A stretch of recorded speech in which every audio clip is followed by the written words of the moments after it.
NFL season never, ever, ever, ever stops. There's always something to talk about. Whether it's your team, the other team in your division, the other team in the NFL, exciting stuff to talk about. Dolphins continue to make moves.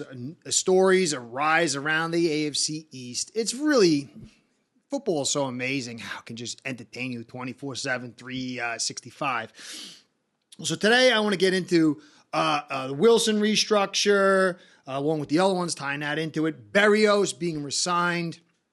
I like that. The number 3 wide receiver spot. We hear money's being moved, and people are speculating, are they going to go get another receiver? I deal with that. DeShaun Elliot had some comments that people were talking about when he got signed with the Steelers.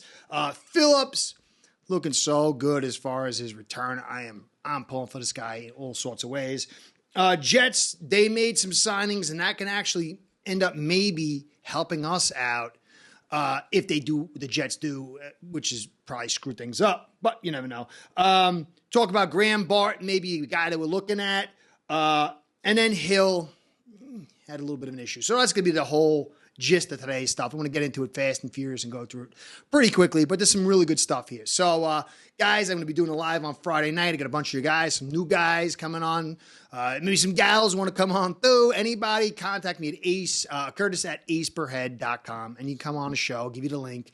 Come in for a little while, leave. You can put a picture up of something else if you don't want to see your face to be seen, whatever. I don't know. Come on. I really appreciate talking to other people. Makes me feel like I'm back young again in the bar, watching the games. Didn't have football games on as readily as they do now, so you'd have to go to the bars to watch them. But I enjoy the communication. I love dealing with the commenters on the live and then the people there. Just a lot of good stuff that comes out of it. So anyway, that'll be Friday night at 10 p.m. Eastern Standard Time. I told someone 10 p.m. and it didn't say Eastern. It's a very important part of it. So come join me there, guys. The likes, the subscribes, the comments, the views, that keeps me in business. And I like to be in the business of football evaluation and then Dolphins fan. Because I'm here to try to do my best to give you guys accurate information. And I love studying the game. And you guys allow me to do this with all the awesome stuff that you do in the support. It's so amazing. I'm so grateful for it. So I want to give you guys a shout out and a shout out to Ace Bird, my sponsor, because without the two of you, this show ain't going down. Ace Per Head's betting software is the premier white label platform for bookies to manage their players and grow their sportsbook operation. Click the link in the description below to get set up in minutes. Ask for the Curtis promo and get a special introductory discount. Okay, Wilson did a little restructure. It wasn't big, but it was a little bit. And Greer has a tendency that when he does this, he keeps the guys because then it's more money in dead money. So it looks like Wilson, Achane, Ahmed, and Mostert are going to be our running back group with probably Brooks in the background. So that's it. And the money's getting moved, and a lot of money is opening up. We restructured Chubb, and guys, you know, that we got a lot of money now, but that locks him in. He's got a cap value of $29 million over the next 2 seasons. And then in 25, he's got a $10 million extra bonus for injury. So, you know, it's good we get the money now, but we're going to be with Chubb until he's about 30 at least. And some people might like that. Some people might not. Tehran, they did the restructure. Ramsey, Sealer, Jackson, and all that money is now here. And, you know, I see people saying, well, there's no cap apocalypse. This is ridiculous. See, there's nothing about the cap. But guys, if I'm dead broke and they're going to take my house from me or my car and I go get out of this giant credit card and I charge that sucker up, I get out of debt and I get another year or so before they take my stuff. But does that make me a world-class economist? Am I out of debt? No, I've compounded the debt. Next year, we got 29 guys signed, and Tehran's probably going to get cut. So 28 or whatever. But it's not enough because a lot of those guys aren't stars and starters. But we only have 48 million. And, you know, you got a whole host. You got Long Jr., you got Waddle, you got Holland, you know the deal, Tua. You know, you got a lot of guys to sign next year, and that's not a lot of money. And then the following year, we got 100 million, but it's only like 15 guys on the roster. So it's coming, but we just use another credit card to push it off till tomorrow. 27 is when we're totally free. I mean, I think we got like 11 guys on the roster. Some of them are probably not going to be here. And then we're going to have 273 plus the cap raise. So that's when we really get free in 2027. But for the next 2 years, it's going to be building of this pile of money. So it's great for this season because the window is here. We've got to take advantage of it. But it's going to constrict going forward. And the money being moved forward can be used for next year. So if we don't blow every penny, we could take $10 million and move it next year, and that's going to help us with our signings. It's going to help us with Tua. You know, if you want to re-sign him, we can use this money. You don't have to blow every single penny. So it's good. Now the cap money being moved, some people are saying that number 3 wide receiver, maybe, some of these top receivers are still out. They're going to go spend a pretty penny. But I just don't see that. I could be wrong. But you got $30 million in Hill next year. Waddle's a free agent. If you just tag him, it's like 20-something million. And if you sign a contract, it's going to be $25 million. I mean, you look over here, the Browns, Jerry Jeudy agreed to a 3-year contract extension worth $58 million, 41 guaranteed. Jerry Jeudy. That's going to drive the market up. What do you think Waddle's going to get? I mean, Waddle hasn't even been treated like a number 1 receiver as far as targets. What would this guy do? So you're going to have $30 million in him, in Hill, $25 million in Waddle, and then you're going to spend a sizable chunk to get another guy. What are you going to spend? 60, 70 million? Maybe 80 million, depending on who you sign? I don't see it. I think the money, we just signed Berrios, which I like. And if you think about it, look, we got Hill and Waddle.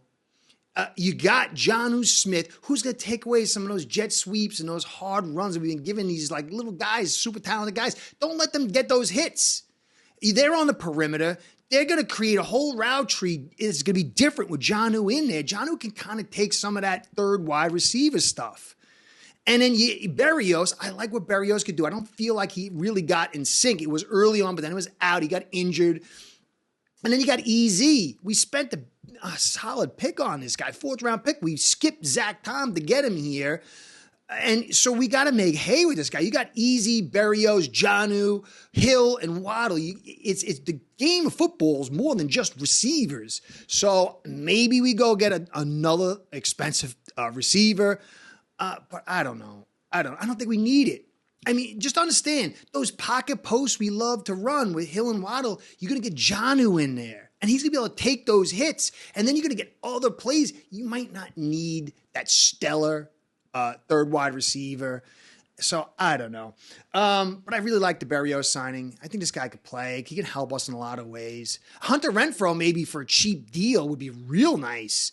You know, if you get a guy at a good, cheap price, but I don't think you're clearing that much out for a big move. I don't know. It's just me. Now, Elliot, he had some comments. People talking about, like, McDaniel. He kind of slighted McDaniel, saying, hey, look, why did I sign here? Because look at the logo. We're here. It's championship-winning football. It's hard-nosed. I just, he signed to the team. They paid him good money. He's got to say that stuff. I'm sure he means it, but it doesn't mean that McDaniel isn't. I'm not saying he is, but I don't think it's a slight in any way, shape, or form. And he fits better with what the Pittsburgh Steelers want to do rather than what the Dolphins want to do. And I think he's more of a hard-nosed guy, and the Steelers' style fits him better. I don't think there's a knock on the franchise or McDaniel or what we're doing here. I'm not saying what we're doing here is the perfect thing in the universe, but I don't think that's a knock in any way, shape, or form. Now, Phillips, I love Jalen Phillips. The guy, just as a human being and a player, I just really like him. I'm backing him. And when he got injured, it just bothered the heck out of me, because a guy like that, understand what these guys go through. Look at this here. This is Cousins. That's the surgery he got, which is Achilles, kind of like what happened to Phillips. Look at that scar. Oh, man, you know how much pain. I'm doing rehab. I've been doing rehab for 2 years because I'm not getting into it, but it sucks. Rehab sucks. And my rehab is like beep compared to what Jalen Phillips is going through. And they showed a video of him working in the water, doing his jogging. This guy's coming back from a ton of stuff. It's a serious injury. I don't know if I want him. Maybe he comes back September. I don't know. I don't know if I want him there right away. I want this guy to be healthy. I want him to come in maybe in October or something like that to make sure he's 100%. I mean, maybe he comes in September and he gets a couple of snaps and each game it builds up to maybe full time. And I just want this guy to be healthy. He's working real hard. This guy is a stud human and a stud player. So that was great to see him doing the water work already. Now the Jets, they're a big piece as far as how this draft plays out. I think there's going to be a big run on the offensive line, which could screw us a little bit because I think we need, some people say we don't, and we're not going to go offensive line with the 21st pick. Some people think we're going to trade. I don't know what we're going to do. I think we should get a guy in there. JPJ is a guy that I like a lot because he could play center. Yes, we got Brewer. You keep him there, but he could play the right guard or left guard spot. The guy could play both positions, and then you got a back up there. He can handle power. And I like that a ton. We need that bully boy on the offensive line. Another people are saying some other names and stuff, and I'm not going to get into it now. But one name I see people bringing up is Graham Barton. And he was a tackle, and now they build him as a guard center. But I'm not really high. I'm not saying he's not going to be good. But for me, in my evaluations, if a guy struggles heavily with power in college, it's a bad sign. It's very hard to overcome that. Look at Eichenberg. Look at Jackson struggling. Look at Jonathan, what's his face? We drafted a Bullygate guy. Over and over, Dieter. Guys, if you can't handle power, it's hard to overcome that in the pros. And to me, it's a big red flag, especially when you get inside and you're not really a center and you're not a guard. I saw him. You can go check the film on YouTube. I'm not going to do it here, but Barton versus Jared Verse. Jared Verse is a powerful dude, so you got to take that into account. But he was obliterated. I hated that film. And I'm not saying the guy can't play, but we don't need another guy that struggles with power. We got loads of them. And JPJ and some of these other guys, the F boys, that are playing tackle and go inside. I'll get into them later. I like them a lot more. I hope Graham Barton's not our pick. I don't know. But if the Jets, if they go with Brockers, say at 10, some people thinking that because they got Tyron Smith and then they got Mike Williams. And so maybe they're going to do the Jets thing and bank on Tyron Smith, who's always injured, and Morgan Moses, who I love, I want us to get, but he's 33. Verituk, who's been injured 2 of his 2 seasons, and a bunch of string of other guys, and not go for the tackle at that spot. It could put a nice ripple effect where we could have a very good player sitting for us at 21 for this offensive line, and I think we need it big time. So let's hope the Jets do the Jets things. I mean, Brockers would be brutal with Mike Williams and Aaron Rodgers and the rookie kid. Well, I can't remember his name now. Forget. But, the really good receiver they drafted 2 years ago. And that would be really formidable. But we got the best receiving group in the NFL. And if the offensive line breaks down, it's bubkiss. So let's hope the Jets do the Jets thing. Now, Hill. I hate to get into it. I really thought that Hill was transitioning to a more mature person. I don't know the situation. I'm not going to tell you what to think or what. I wasn't there, but I know from these reports, cops are called because he stuck a cigar, and they're saying lit cigar, in his fiance's face, and I don't know why. They're saying because he wouldn't sign some prenup or something like that. What, I don't know. But when the cops are called there and you have his history, that's not good. It was very, very disappointing. I'm really rooting for this guy. I'm hoping it's just a bad situation. It got blown out. It wasn't anything like it was. But that's not good, guys. We need functionality. We need real leaders. And that hurts.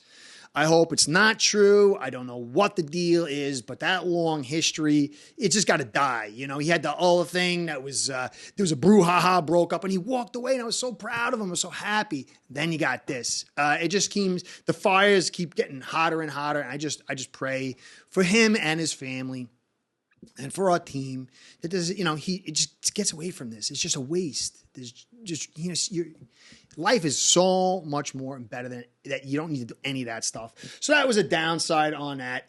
And that's really it, guys. I'm going to do the defense after this. I got some other stories that I'll cover, but I'm gonna do the Brooks tape coming up. I'm studying him now. I'm gonna get some more tape out for you through this week and early next week, so you guys can all make your judgments on what we got here.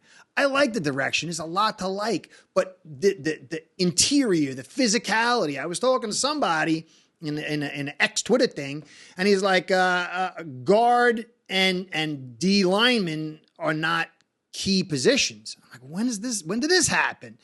You know, all the top teams, they got their offensive linemen. They've got their D linemen. These are key pieces. So if we could fill that out with 2 picks or trade back and get, 2 of those guys and an extra guy to roam in that area, we'll be fine. We've done some good things. Cap will tighten up next year again, and we'll have to do some stuff.